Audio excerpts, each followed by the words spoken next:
김도희 교수님께서 너무 이렇게 잘 소개해 주셔서 너무 이렇게 제가 아직 미치지 못하는 정도인데 이렇게 잘 소개를 해주셔서 감사합니다. 그 김도희 선생님께서 소개해 주셨던 것처럼 저는 성균관대학교 유학과에서 박사를 받았고요. 주역으로 이제 논문을 썼습니다. 오늘 제가 발표할 이제 이병헌에 관한 연구는 제가 이제 지속적으로 진행을 해 오고 있고 또 이번에 신진연구재단 사업에서도 이 과제로 이병헌 관련한 과제로 지금 과제를 수행하고 있습니다. 그 부분도 진행하면서 또 소개를 드리겠습니다. 제가 사실 이 이병헌이라는 학자에 대해서 관심을 가졌던 이유는 한국 땅에서 이제 유학을 연구한다는 게 뭘까, 내가 어떻게 유학을 연구해야 할까라는 고민이 계속 있어 왔습니다. 그래서 과연 특히 오늘날은 다양한 서양 학문들이 자리 잡고 있고 또 그걸로 인해서 우리의 뭐 경제나 정치나 전반이 이렇게 돌아가고 있는데 이런 상황 속에서 유학을 공부한다는 게 어떤 의미를 가질까, 또 한국에서 유학을 연구한다는 게 무슨 의미일까라는 것을 고민하던 차에 이 이병헌이라는 학자를 만나게 됐습니다. 그래서 찬찬히 제 이제 발표문을 보시면서 같이 그 논의를 진행해 가도록 하겠습니다. 누구나 그런 생각을 하셨을 텐데 이제 저희 유학연구에서 경전은 늘 이제 연구의 바탕이 됩니다. 그래서 경전을 어떻게 읽고 해석하느냐에 따라서 이제 연구 주제를 다루는 태도와 방법도 또 그 과정도 결과도 달라지게 될 겁니다.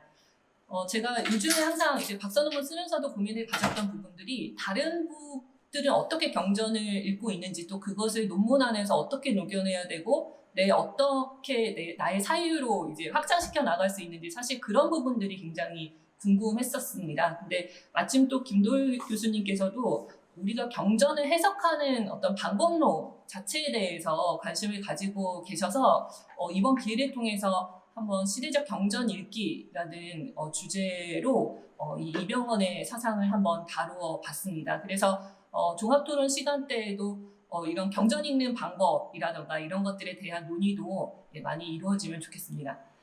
특히 이제 오늘날에는 현대적인 학문 체계 내에서 분석적이고 실증적이고 논리적인 방법으로 이제 유학 연구를 진행해 나가야 하는데요. 그 방법론은 어디에서 찾을 수 있는가라는 문제는 개개인의 연구자들이라면 누구나 한 번쯤은 생각해 보셨을 문제라고 생각합니다. 이런 경전 읽기의 문제는 이제 경학이라는 키워드로 다루어지고 있죠. 그래서 경학에 대해서는 일반적으로 유가 경전에 대해서 해석한 학문으로 볼 수 있습니다. 그래서 우리가 그 경학사에서 보면은 일반적으로 뭐 훈고, 의리, 고증 등의 방법으로 이제 유가 경전을 해석해 왔던 시대별 경향이 존재했던 것으로 보입니다. 금장태 선생님이 언급했듯이 이러한 경학이 결국은 시대 안에서 이루어지고 또 시대성을 반영하지 않을 수 없다는 부분을 이야기하기도 했습니다. 그래서 유교 전통은 그 시대 현실과 변동 속에서 경전을 계속해서 이제 새롭게 해석해 왔다라는 이제 문제의식 하에서 한번 이병헌이라는 이제 근대 학자가 어떻게 경전을 읽었는지라는 주제를 중심으로 이 논의를 전개하게 됐습니다. 그래서 가끔 이제 경학사 이런 것들 공부하다 보면은 저는 들었던 생각이 그 사람들, 그러니까 그 시대의 특정한 경학의 경향성이 있다고 하지만 근데 개개인의 그 학자들마다 그 경전 읽기 방식, 나름의 경전 읽기 방식을 가지고 있었을 것이라고 생각합니다. 그래서 우리가 경학을 연구하면서 중요한 지점은 그 각각의 학자들이 어떻게 그 경전을 읽어왔고 그 경전을 읽는 그 속에 시대를 어떻게 해석해왔고 또 어떻게 시대에 대응하려고 했는지 이런 것들을 한번 살펴볼 필요가 있다고 생각이 듭니다.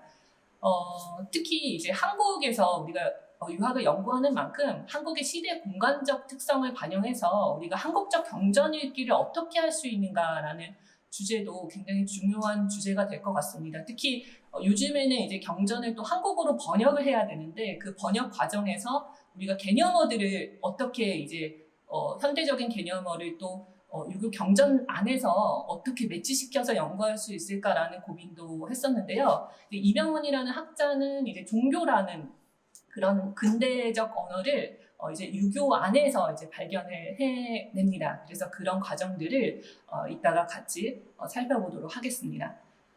제가 여기에서 인용한 이제 최석기 선생님의 언급이나 이런 부분들은 우리가 어떤 경학의 연구 방향을 분석할 때 너무 단편적으로 논의하는 경향이 있다라는 이제 질문을 던지기도 했습니다. 예를 들면 요즘에는 이런 용어 많이 사용하진 않지만 뭐 반주작, 탈주작 뭐 이런 식으로 그 각각의 학자들 안에 들어가서 그들이 어떤 이야기를 하고 어떻게 경전을 해석하려고 했는가를 보지 않고 좀 너무 단편적으로 일정한 프레임에 갇혀서 이제 연구를 해왔던 경향이 있다는 점에 굉장히 공감을 하게 됐습니다.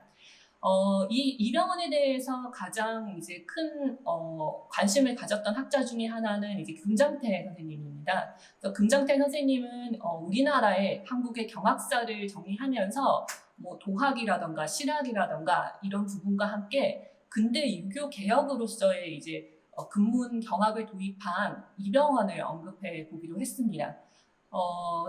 금장태 선생님은 특히 근대 유교 개혁 사상의 경학적 시도가 있었다는 점이 굉장히 한국 유학사에서 우리가 또 한국 경학사에서 눈여겨볼 만한 점이다라고 이야기를 했었습니다.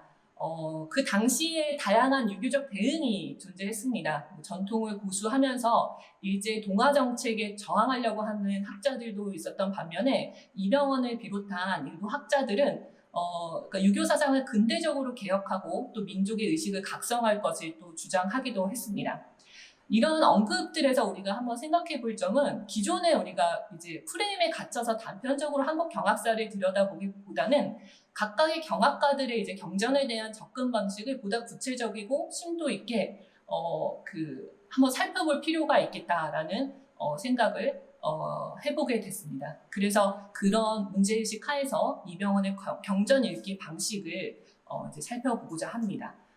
이병헌에 관한 이제 연구로 대표적인 연구는 금장태 선생님의 유교 개혁 사상과 이병헌이라는 단행본이 존재해 있고요. 그리고 대체로는 이제 이병헌이라는 사람이 유교의 종교화 운동을 이끈 사람인데 그분의 이제 유교의 종교화 운동에 관한 이제 연구들이 많이 이루어져 있습니다. 그리고 이병헌의 뭐 시경에 대한 연구, 또 이병헌의 역경의 해석에 대한 연구 등도 이제 존재하고 있습니다. 저는 근래 이병헌의 동의에 관한 인식, 또 근문경학적 역경 이해, 또 그의 역학사상에 나타나는 이제 신개념 등을 연구해 왔고요. 지금은 이병헌의 수학의 벽설의 역학사상과 시대인식 연구라는 주제로 연구재단 신진연구자 지원 사업의 과제를 수행하고 있습니다. 이 수학의 벽설이라는 책은 사실 우리 종경각에만 존재해 있습니다. 그래서 제가 연구하면서 굉장히 재밌는 부분 중에 하나가 이제 한국 유학사에서 묻혀있던 이런 책이나 이런 연구서들을 이렇게 찾아내는 게 굉장히 재미있어서 우연히 앞서서 김도일 선생님이 말씀하셨듯이 이제 유경 사업을 진행하면서 종경각 목록을 제가 정리를 하다가 거기에서 이제 수학의 벽설이라는 책을 발견하게 됐고 또 이병헌이라는 인물을 발견하게 돼서 이 책을 이제 좀 발굴해내서 지금 연구하고 있는데요. 이 수학의 벽설이라는 책은 이병헌 전집이 이제 아세아 문화사에서 나온 게 있는데 거기에도 들어가 있지 않고 다른 도서관에서도 존재해 있지 않은 책입니다. 그래서 종경각에서 제가 우연히 발견하고 굉장히 재밌게 연구하고 있는 책입니다. 그래서 제가 이런 말씀을 드리는 이유는 이제 같이 이제 연구하시는 이제 대학원 선생님들도 계실 것 같아서 우리 가까이에 있는 종경각이라든가 여기 고서들, 좋은 고서들이 굉장히 많거든요. 그래서 그 부분에도 관심을 가지고 발굴하고 또 연구를 하면 재밌을 것 같다는 생각을 해보게 되었습니다. 그러면 이제 본격적으로 이병헌의 경전 읽기에 관한 이제 논의를 살펴보도록 하겠습니다. 이병헌은 1870년도에 태어나서 1940년도에 이제 생을 마감하게 됩니다. 영남의 학자고요.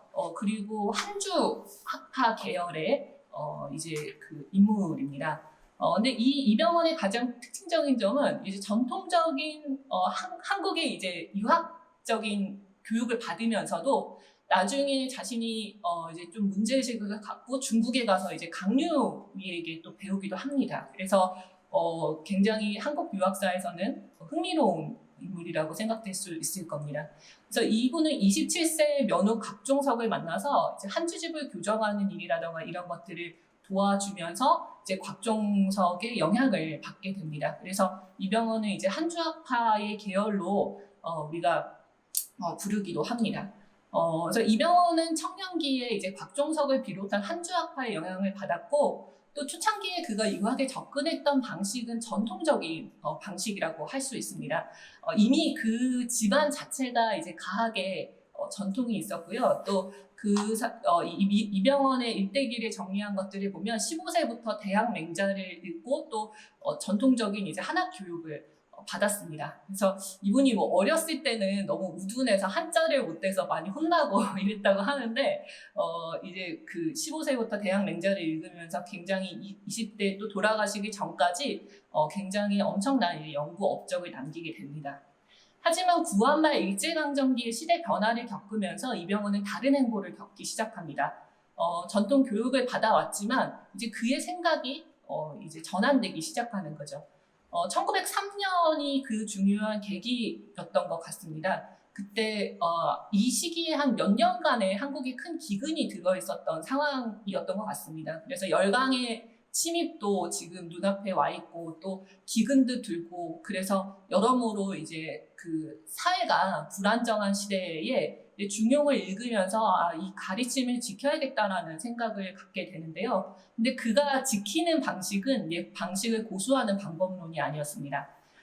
이제 1903년 8월에 소송 문제가 걸려서 이제 서울에 올라가게 됩니다. 그래서 뭐 거기에서 여러 가지 일을 겪으면서 마음이 좀 울적해서 남산에 오르게 되는데 남산에서 이제 생각에 잠겨서 배회하다 그 아래로 펼쳐진 풍경을 둘러보게 됩니다. 전차와 전선이 연결되어 있고 철도와 철교가 가설되어 있듯이 뭐 서구 문물이 이미 이제 서울에는 자리 잡고 있었습니다. 그때 이제 이병헌은 생각합니다. 우리 유학자들이 이런 시국에 대체 뭘 가지고 잘 대응할 수 있을까라는 질문을 갖게 되는 거죠. 그래서 과거에 이제 그 유교에서 고수하는 그런 방식만으로는 이 세상을 제대로 대처할 수 없다라는 그런 확신을 갖게 됩니다. 그래서 그 길로 이제 내려와서 강유희의 책이라던가 서양 철학서, 그러니까 이제 이병헌의 특징은 뭐 서양의 과학, 종교, 뭐 성경, 뭐 다양한 책들을 읽었던 사람입니다. 그리고 강유희의 이제 책도 읽게 되면서 강유희라는 인물을 이때 알게 됩니다. 그래서 그는 남산에서 내려보다 본 이제 경성 시대의 변화를 직면하면서 우리 시대에 유학이 무엇을 할 수 있을까라는 질문을 갖게 되고요. 또 유학을 과거의 방식대로 지키려고만 하는 것이 올바른 대응 방식이 아니라는 확신을 갖게 됩니다. 유학자로서의 이병헌의 기본 시각은 그 시대에 대응할 수 있는 유학이어야 한다는 것이었습니다. 그래서 경전 읽기 또한 전통적인 경전 읽기 방식을 그대로 고수해서는 안 된다라고 이야기하게 됩니다. 이따 살펴보겠지만 이제 이병헌은 이제 심성론 특히 이제 근대 유학에서는 이제 심에 관한 논의들이 이제 한주학파라던가 간제학파 뭐 다양한 학파들에서 이제 논의가 일어나게 되는데요. 이런 지점에 대해서도 그러니까 지금 한국에서 당시에 이제 논의되고 있던 심성 논쟁이 그저 뭐 사장과 홍보의 방식이다라고 이야기를 하면서 여기에 대해서도 비판적으로 접근하게 되고 또 경전을 중심으로 해서 이제 심에 관한 굉장히 흥미로운 그런 논의들을 전개하게 됩니다.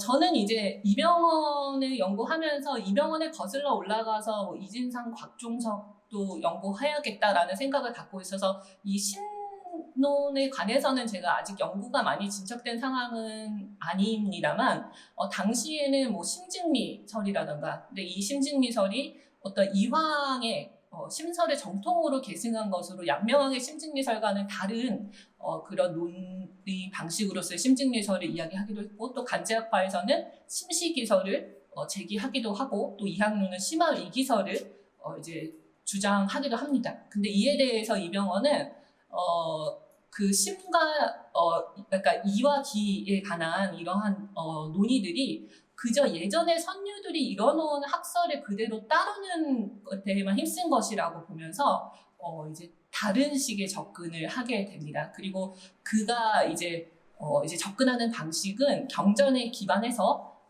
이러한 자신의 이제 색다른 사유를 제시하게 됩니다. 그래서 이러한 이병헌의 전통적인 그러니까 주석의 방식에 대해서 굉장히 비판적으로 접근하게 되는데 이건 그의 경험과도 직접적으로 연결돼 있습니다.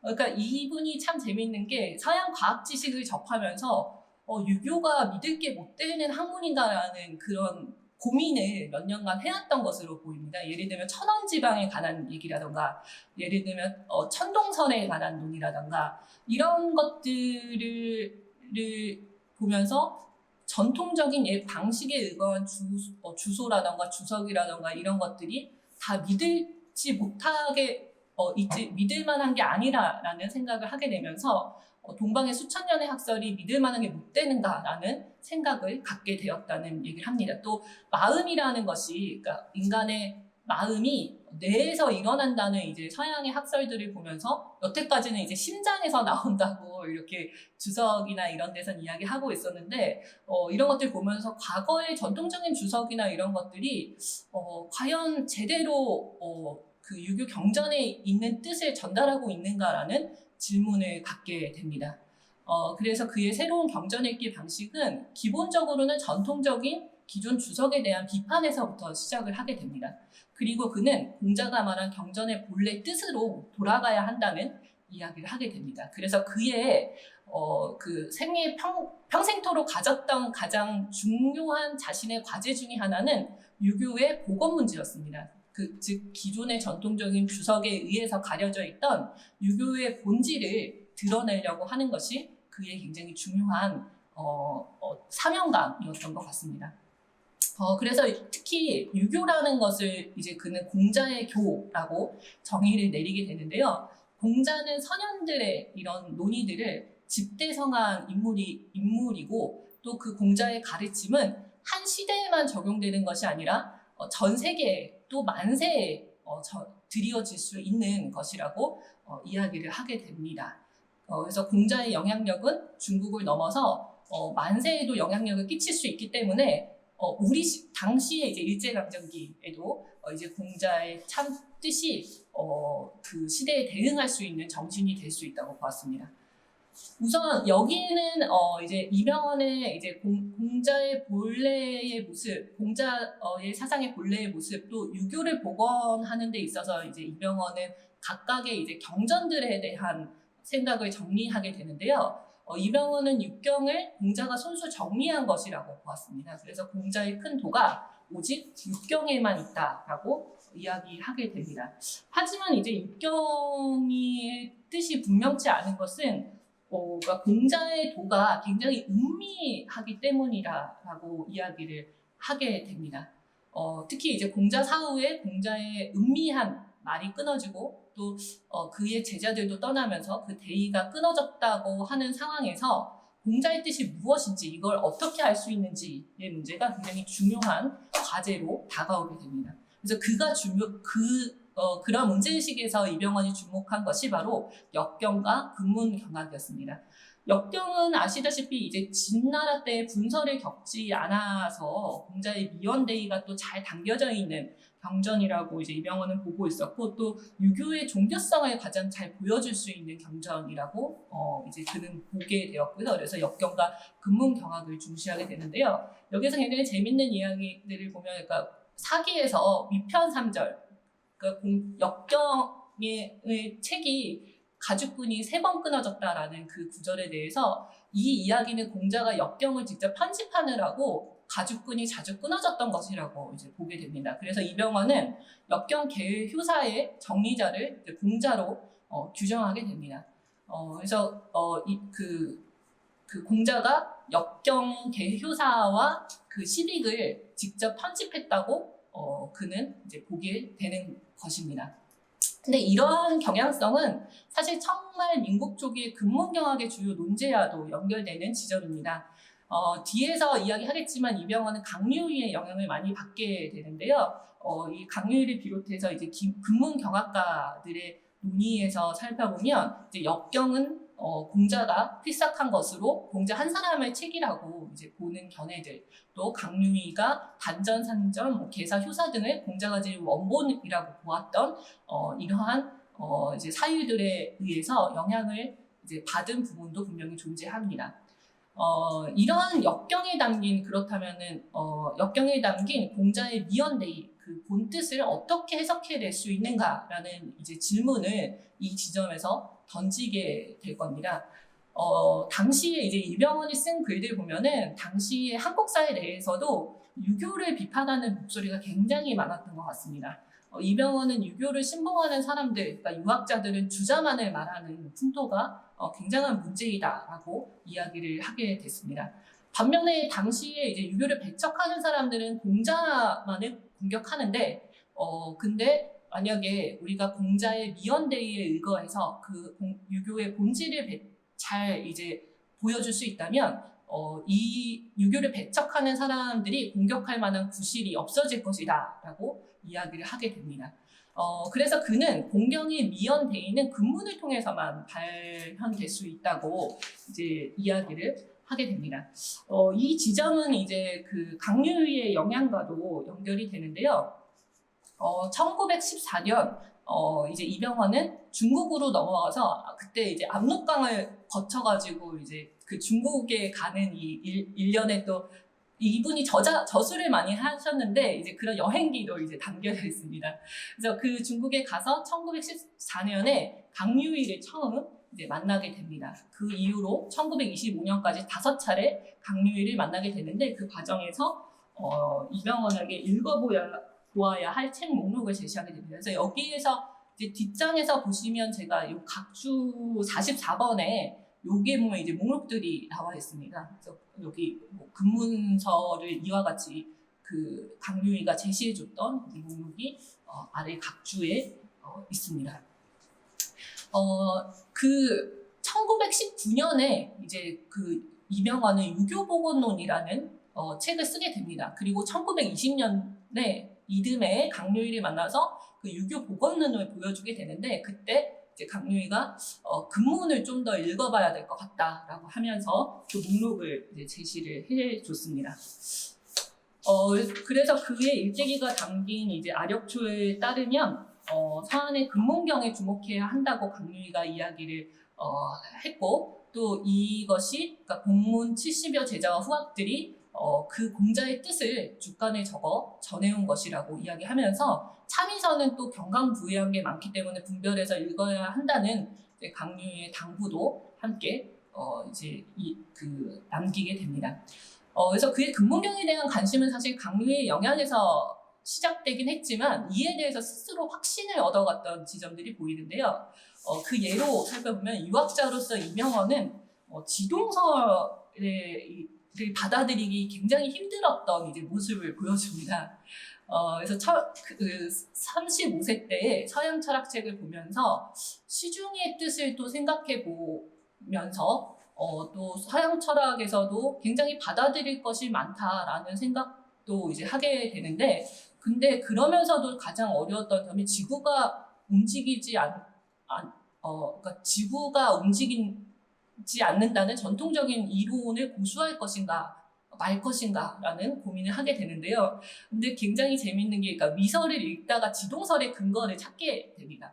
그래서 상서 위에 보면은 땅이 항상 움직이고 멈추지 않는데 사람들은 알지 못한다. 이를 비유하면 사람이 큰 배 안에 있으면서 문을 닫고 있으면 이제 배가 간다는 걸 깨닫지 못하는 것과 같다라는 구조를 보면서 근문에서는 이미 지동설에 관한 이야기를 하고 있구나라고 하면서 이제 확신을 갖게 되고요. 또 춘추 위에서 뇌라는 말은 있음을 의미한다. 인간의 정신이 뇌에 있다라는 것을 보면서 그 인간의 지각이나 마음이 그러니까 심장이 아니라 뇌에 있다는 말이 이 근문경에 나와 있구나라는 걸 보면서 이제 근문경에 대한 확신을 갖게 되고요. 이런 근문이야말로 공자 사상의 본의를 담고 있는 것이라고 이제 보게 됩니다. 그래서 근문이라고 부르는 이유는 다들 아시겠지만 이제 한나라 때 당시에 예서체로 쓰여져 있어서 이제 근문이라고 이야기하는 것이지만 이제 이병헌은 이게 진정한 고문이다라는 이야기를 하면서 근문경에 대한 확신을 갖게 되고 이곳에서 이제 공자의 미연대의를 발견할 수 있다고 봅니다. 그러면은 이제 그렇다면은 공자의 미연대의가 있다고 하는 역경과 근문경에 있는 그런 공자의 미연대의는 뭐냐라는 질문을 하실 수 있을 것 같습니다. 근데 이 고민은 당시대의 유교의 역할에 대한 이병헌의 고민과도 맞물려져 있었던 부분입니다. 그러니까 유교의 복원이 공자의 미연대의를 회복하는 것이면서도 또 일제강점기의 유교의 시대적 역할이라고 보기도 하는데요. 그 지점에서 유교의 종교성을 이제 발견하게 됩니다. 그래서 유교를 서양의 종교와 대비하면서 유교의 본질과 시대적 역할에 대한 논의를 전개해 나가는데요. 이병헌은 이야기합니다. 그러니까 종교라는 이 언어가 영문의 릴리전을 번역한 것을 그러니까 일본 유신 초기에 종교로 번역한 것인데, 근데 이러한 종교가 유교의 교리와도 통한다라고 이야기를 하게 됩니다. 그가 그렇게 본 이유는 유교와 서양 종교의 지향점이 일치한다고 보았기 때문인데요. 그 일치하는 지점은 세상을 구제하려고 하는 뜻에서는 모두 같다. 하지만 그 교를 세우는 입교의 방법론이 다를 뿐이다라고 이야기합니다. 그러니까 서양 종교에서는 천당과 지옥에 관한 이론을 따라서 교리의 종지를 세우지만 유교는 이런 우리 그 인간 세상, 자연 세계를 벗어나지 않는 그런 속에서 가르침의 종지를 정했다고 이야기를 하면서 서로의 방법론은 달라도 세상을 구제하려는 뜻을 가지고 있다는 점에서 유교 또한 종교가 될 수 있다라고 이야기를 하게 됩니다.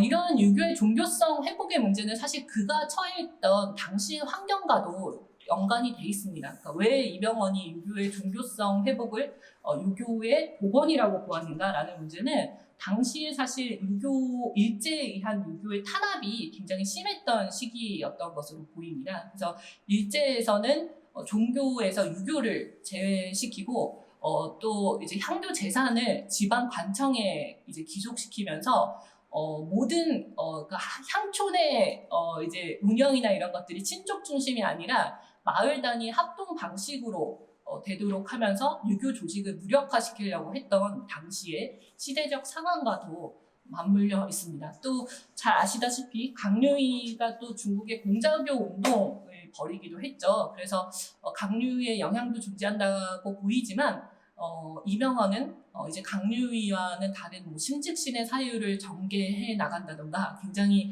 내용적으로 그 유교의 종교성의 문제를 굉장히 내용적으로 밝혀나가게 됩니다.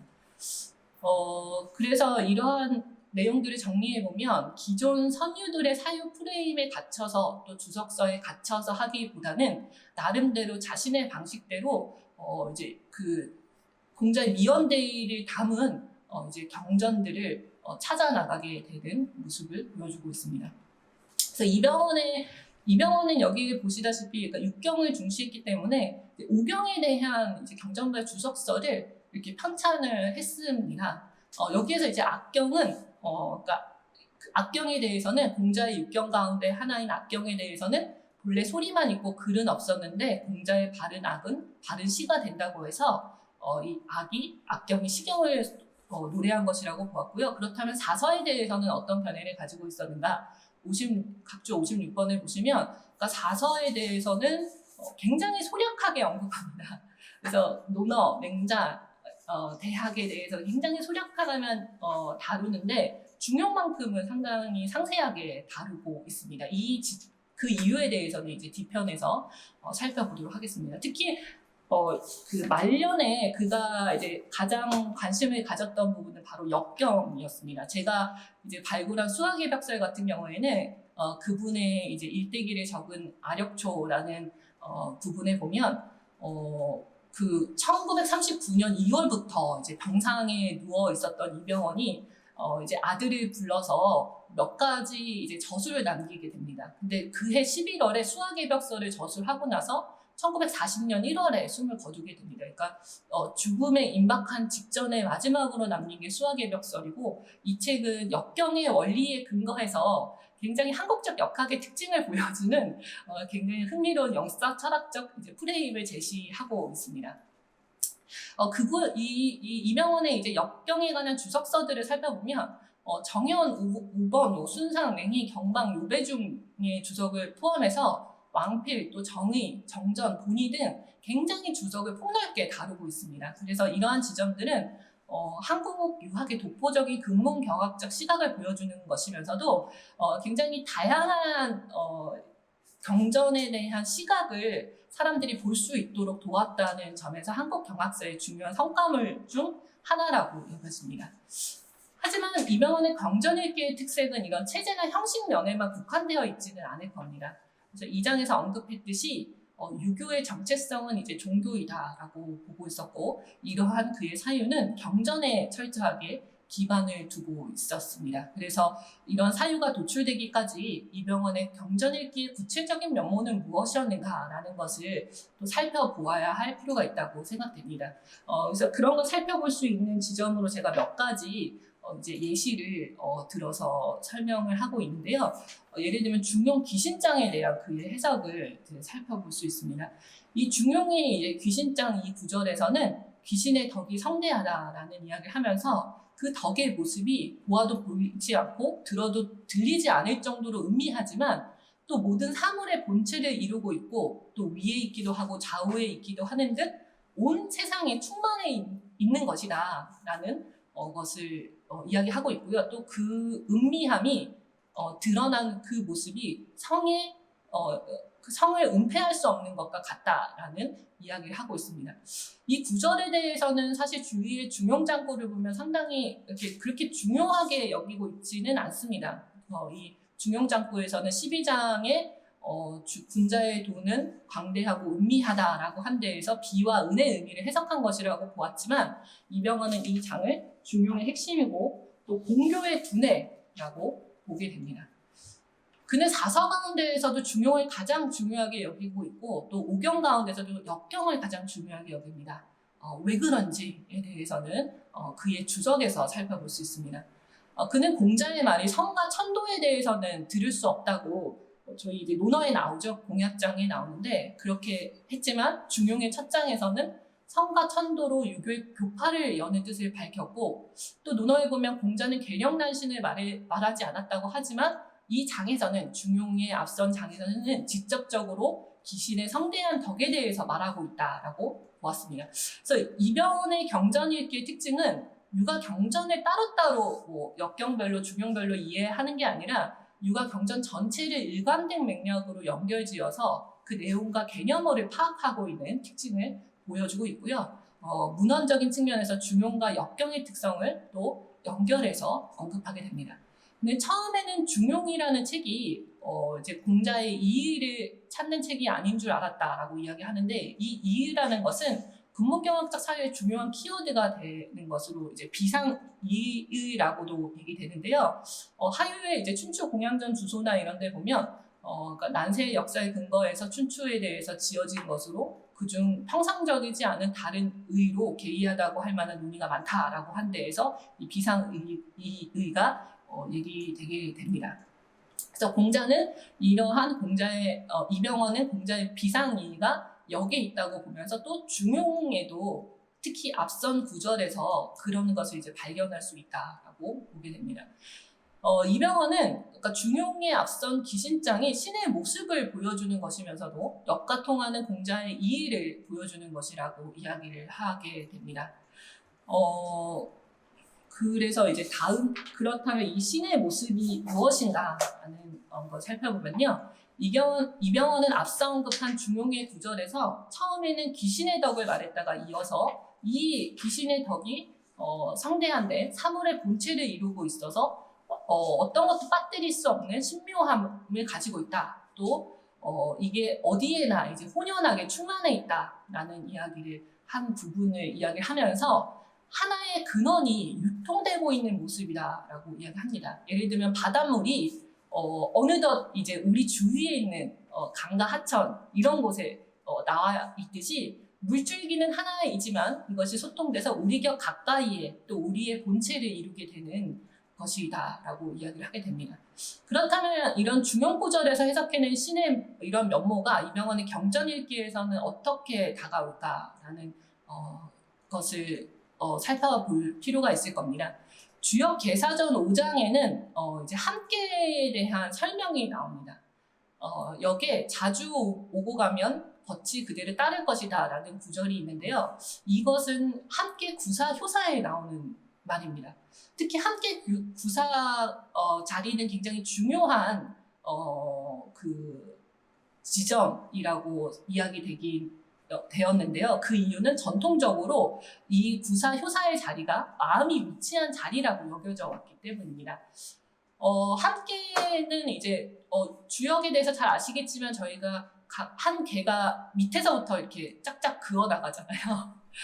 그래서 맨 아래부터 이제 시작을 하는데 맨 아래 초육 효사에는 엄지발가락이라는 그 문구가 나오고 효사에 그리고 6이 자리는 장단지, 9~3은 다리, 9~5는 등살, 상륙은 뺨과 혀라는 점차 신체 부위를 이제 올라가는 그런 구절들이 나옵니다. 하지만 9~3, 즉 다리와 9~5, 즉 등살 사이에 있는 구사효사에는 신체 부위가 등장하지 않고 자주 오고 간다라는 말만 언급되어 있는데요. 전통적으로는 이것이 바로 마음이 위치한 부위이다라고 이야기해 왔습니다. 근데 이병헌은 이 부분이 마음의 효용을 말하는 것은 맞지만 마음이 위치한 자리라고 보는 것은 이제 옳지 않다라고 이야기를 하게 됩니다. 그래서 개사전의 문장에서 마음의 모습을 일컫는 함께 구사효의 그러니까 자주 오고 감이 뒷부분에 보면은 해가 뜨면 달이 지고 또 추위가 가면 더위가 오고 이러한 자연의 모습들과 대꾸를 이루면서 이야기가 전개되고 있는데요. 이 지점에 주목하면서 기착점은 같지만 가는 길은 다른 것처럼 동일한 것을 다른 방식으로 말했던 유교적 성인의 화법이 여기에 담겨 있다라고 이야기하게 됩니다. 여기에서 그 이병헌은 여기 온축된 음미한 이치를 담고 있기 때문에 사람들이 역의 의도를 오해하거나 이제 헷갈리는 경우들이 있다고 이야기를 하면서 앞서 언급한 개사전의 구절에 담긴 온축된 지혜는 그러니까 마음과 그러니까 함께 구사의 마음과 신을 등치시켜서 이제 언급하고 있다라고 하면서 이병헌 특유의 이제 마음이 곧 신이다, 심즉 신이라는 사유가 도출되게 됩니다. 그는 이제 개사전에 이 구절을 들면서 역의 개효의 효용에 대해서 말하면서 사람들이 날마다 쓰면서도 알지 못하기 때문에 일상의 쓰임 속에 감추어져 있으면서도 사람들을 공호시켜 움직이게 하는 것이 그러니까 공자의 미연대의, 공자의 이제 언어적 화법의 특징이라고 이야기를 하게 됩니다. 이러한 관점들을 종합해서 이병헌은 유가적 성인이 신이라는 말 대신 심이라는 말을 더 자주 사용했다고 봅니다. 즉 이병헌은 신과 심이 이제 같은 것이다라고 이제 보는데요. 그 이유에 대해서는 그는 어디에나 있고 생물을 주재하는 신이 깃든 곳이 바로 인간의 몸을 주재하는 마음이라고 보게 되었고요. 근데 성인이 경전에서 신에 대해서 자주 언급하지 않았던 이유는 너무 추상적이기 때문에 신을 이야기하면 사람들이 무슨 이야기인지 잘 모르지만 대신에 우리 신이 온전히 깃들어져 있는 마음을 말하면 사람들이 자신의 마음을 다잡고 또 마음을 지키고 이런 일에 전념할 수 있기 때문에 신 대신 마음, 심을 이야기했다고 봅니다. 그래서 궁심, 즉 그 신을 궁구한다라는 용어도 마음을 다하는 진심과 등치될 수 있는 이야기라고 보게 됩니다. 근데 역에는 다행히도 이제 신에 관한 의미를 많이 담겨져 있죠. 신이라는 말이 많이 나와 있습니다. 그래서 역을 통해서 신의 의미를 구체적으로 이제 살펴볼 수 있다고 봤습니다. 역경에 보면은 이제 관계 단전에 성인이 신도로 가르침을 베풀었다라는 구절이 있는데 이 부분이 이제 역경의 핵심이다라고 보고 역경이라는 책 자체가 신도를 가지고서 사람들을 교화시키고 가르침을 베푸는 책이라고 이제 보게 됩니다. 그렇다면 이런 신의 구체적인 속성은 무엇인가라는 것 또한 그의 이제 경전에 통해서 읽었던 데에서 이제 도출되게 됩니다. 계사전에서는 음양의 변화를 헤아릴 수 없음을 신이라고 한다라고 했습니다. 여기에서 변화를 헤아릴 수 없는 변화 불축성을 신의 속성으로 간파하게 됩니다. 그래서 이병헌은 이런 논의를 전개합니다. 천지간에 존재하는 것들에는 형기, 이 신이 있다. 하지만 이와 신은 서로 구분되는 것을 가지고 있다고 보는데, 그러니까 신이라는 게 인간에게 있기 때문에 인간이 움직이고 활동하고 있는 굉장히 중요한 이제 인간의 요소이다라고 이야기를 하게 됩니다. 그러니까 인간이 인간다울 수 있는 이유는 이 신이 인간 안에 온전하게 깃들어 있기 때문이라고 본 것이죠. 예를 들면 인간 몸에서는 머리와 사지, 몸이 형이고 호흡하고 운동하는 게 기이고 어떤 일을 이렇게 행동하고 주선함에 있어서 예에 맞는 게 이이고 마음 한가운데 있으면서 주재하는 것이 마음인데 마음은 신의 별칭이라고 봅니다. 예를 들면 옥 같은 경우에는 이런 신이 없어서 옥은 움직이지 않잖아요. 그래서 신이 그 무딘 이유는 비활동적인 이유는 신이 없기 때문이라고 보고요. 죽은 고목에 대해서도 기와 이를 가지고 있지만 신이 없기 때문에 죽은 것이다라고 보게 됩니다. 따라서 이제 신이라는 것은 생명성, 변화무쌍함, 또 활동성을 불어넣는 것으로 살아있는 것과 죽은 것을 가르는 기준이라고 봅니다. 그래서 이 신이라는 것은 어디에나 혼재해 있는데 하늘에 있으면 상제가 되고 사람에게 있으면 마음이 되는 것이다라고 이제 보고 인간에게는 신이 가장 온전하기 때문에 인간이 존귀한 존재가 되는 것이라고 보게 됩니다. 그렇다면 그러니까 신이 인간의 마음 안에 온전하게 존재했다는 게 그러니까 무슨 의미냐? 그게 그 어떤 의미를 갖고 있느냐라는 질문을 가질 수 있을 겁니다. 그 앞서서 이제 중용에 언급했던 중용의 기신장의 마지막에 보면 시경에 신이 와서 이르름을 헤아릴 수 없는데 하물며 업신여길 수 있겠는가라는 문장을 인용하면서 이제 중용에서 은미함이 드러나니 성에 은폐할 수 없음이 이와 같다라고 이야기를 하게 됩니다. 여기에서 신이 성과 연관되어서 언급되고 있습니다. 즉 이병헌은 신과 교류하는데 성이 중요한 근본이 된다고 봤습니다. 역경은 아시다시피 이제 점치는 책입니다. 점을 친다는 건 점치는 대상이 존재하겠죠. 그것이 바로 신인데요. 이제 이병헌은 그러니까 점의 대상으로서의 외제하는 신이 있다고 이야기하지만, 근데 그게 중요한 게 아니라 결국은 사람들이 점을 대하는 태도, 그 태도가 중요하다고 보고 그게 바로 어떤 성이 핵심이라고 봅니다. 그래서 그는 우리 마음이 정성스러우면 신이 자기 마음과 통할 수 있다라고 이야기를 하게 됩니다. 그래서 신의 속성에 대해서 생물의 주제일 뿐만 아니라 모든 일을 성사시키고 완수하는 것이 신의 도움을 필요로 하는데 이것은 인간이 얼마나 정성된 마음을 가질 수 있느냐라는 것에 관건이 놓여 있다고 봅니다. 그래서 신의 경지에 드는 입신이라는 것 또한 인간에게 달려있는 것이다라고 이제 보게 됩니다. 그러니까 지극한 신의 경지라는 것은 그 인간이 생각하는 것도 없고 자기하는 것도 없는 상태로 감흥에서 소통되는 모습으로 그려지고 있는 것입니다. 여기에서 이병헌이 바라보는 종교로서의 유교의 특징이 이제 부각되게 되는데요. 이병헌이 생각하는 그 이제 유교의 특징은 인간이 죽은 후의 사후 세계는 인간 세계와 자연 세계 안에서 존재한다라는 내세관을 보여주고 있습니다. 예를 들면 이제 불교와 기독교의 내세관이 천당 극락을 그 이제 이야기한다면 유교적인 천당과 극락은 인간과 자연 세계를 떠나서 존재하는 것이 아니라고 본 거죠. 그래서 굉장히 재밌는 구절을 저는 봤던 게 만약에 이런 예루살렘 그 천당이 이 자연 세계, 인간 세계 밖에 있다면 사람들이 죽어서 어떻게 이곳을 찾아갈까라는 이야기를 하기도 합니다. 그래서 이 인간 세계에 있는 안에 있다는 것이 굉장히 유교의 그 특징이라고 이제 보게 됩니다. 이처럼 이병헌의 심즉 신에 관한 마음이 곧 신이다라는 사유는 한국 유학사의 독특한 관점으로 철저히 경전에 근거해서 도출된 철학임을 알 수 있습니다. 그래서 그는 뭐 특정 동물을 이렇게 그 숭상한다던가, 그러니까 서양의 종교는 그러니까 지금 이제 문명화된 세계에서 서양의 종교보다는 그러니까 유교의 이런 인간과 자연 안에 있는 이런 종교관을 가진 내세관을 가진 종교야말로 문명하는 오늘날에 가장 걸맞는 종교다라고 이야기를 하게 되면서 유교에 대한 확신을 드러내게 됩니다.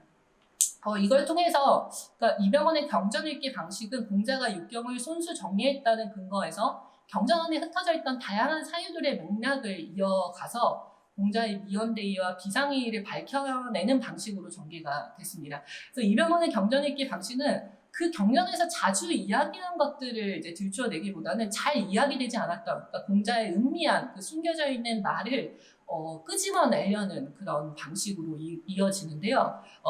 이 지점에서 이병헌이 루터의 종교개혁과 유교가 해나가야 할 종교개혁이 서로 다른 방식이어야 한다고 얘기합니다. 즉 루터의 종교개혁의 겉모습만 바꾸고 윤색하는 방식이라면 유교의 종교개혁의 방식은 그러니까 본연의 빛깔이 분명히 존재했는데 여러 가지 불순물들에 의해서 그게 가려졌는데 그 불순물들을 드러내서 그 빛깔이 본연의 빛깔을 발휘할 수 있도록 하는 게 유교의 진정한 복원이라고 보게 됩니다. 그래서 이병헌의 경전읽기 방식은 눈에 보이는 것들의 이면에 담겨있는 공자사유의 본질을 바라보려고 했던 것이었습니다. 그래서 앞서 뭐 여러 가지 이제 전통적인 주석서라든가 물론 그의 경전 주석 내에서는 이런 전통적인 주석들도 다루고 있지만 그 프레임에 너무 갇혀서는 안 된다라는 이야기를 하면서 유교의 본질을 가리고 있는 불순물들을 걷어낼 필요가 있다고 이야기합니다. 그래서 전통적으로 맹신되어 왔던 주석들도 우리가 경전을 보고 유교를 보는 프레임 자체를 끊임없이 깨뜨려 나가는 과정이 이제 유교의 묵은때를 들추어내는 과정이라고 본 것 같습니다. 마지막으로 이제 이병헌 경전읽기에 의한 한계를 간단하게 살펴보면 이병헌은 당시의 시대적 상황에 대응할 수 있는 유교와 정체성과 본질성을 찾으려고 노력했다. 그리고 또 한국 경학사에서 되게 주목해 볼 만한 좀 근본경학적 관점이라는 것을 또 제시했다. 또 종교로서의 유교의 정체성을 정립했고 이원대의에 주목해서 행간을 읽는 철학적 사유 방식을 전개했다는 점에서 의미가 있다고 생각하지만 역시 아쉬운 점 또한 존재합니다. 그러니까 당시에 이병헌은 유교의 시대적 사명감을 종교적 역할에서 찾았기 때문에 여기에 사실 너무 몰입해서 조금 나아간 해석을 한 부분이 있지 않은가라는 질문을 던질 수 있을 거라고 생각하고요. 또 유교의 역할이 왜 종교에만 국한되어 있었을까라는 질문을 하게 됩니다. 일제 강점기의 유교의 시대에 대한 대응은 상당히 소극적이었던 대체로 그런 부분들이 있었던 것 같습니다.